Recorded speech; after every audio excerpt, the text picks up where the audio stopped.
At number 7, we will go to South Carolina, where we have LaNorris Sellers. All you got to do is just watch the young man play. Watch how big he is, but how effortless his moves are. It's kind of amazing to me that a guy that's 240 pounds can move laterally as easily as he does. Like, I would expect LaNorris Sellers, you just watch him, I would expect him to be a power runner, QB power, running guys over. It's not really how he plays. He's light on his feet. He can move. He can escape. He can keep his eyes downfield, and he's really, really accurate when he gets his feet set. And I think he's done a better job as the season went along last year, keeping his eyes up when he scrambles and staying a passer when he's on the move. As a result, he went for over 2,500 yards, 18 passing touchdowns, and 7 interceptions. But it was the efficiency.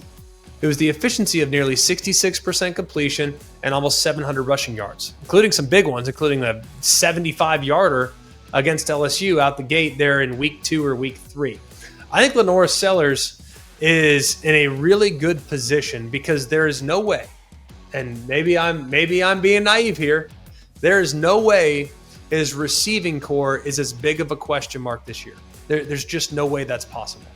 Last year, their best wide receiver was a tight end in Josh Simon, who was excellent, a great player.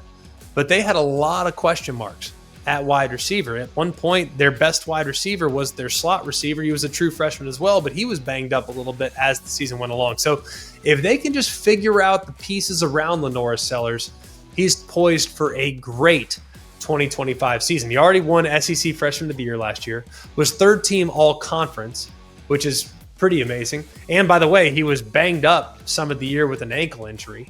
So if you can just marry up his skill set with what he can do on the ground and improvising and how he had to take the game over against Clemson and going for 170 yards and 2 touchdowns, I think this is a young man, the sky's the limit for what he could be. So I think LaNorris Sellers at 7 is a great spot for now, but don't be surprised if when we revisit this here at season's end, he's up a little bit higher, assuming his supporting cast becomes a little more reliable.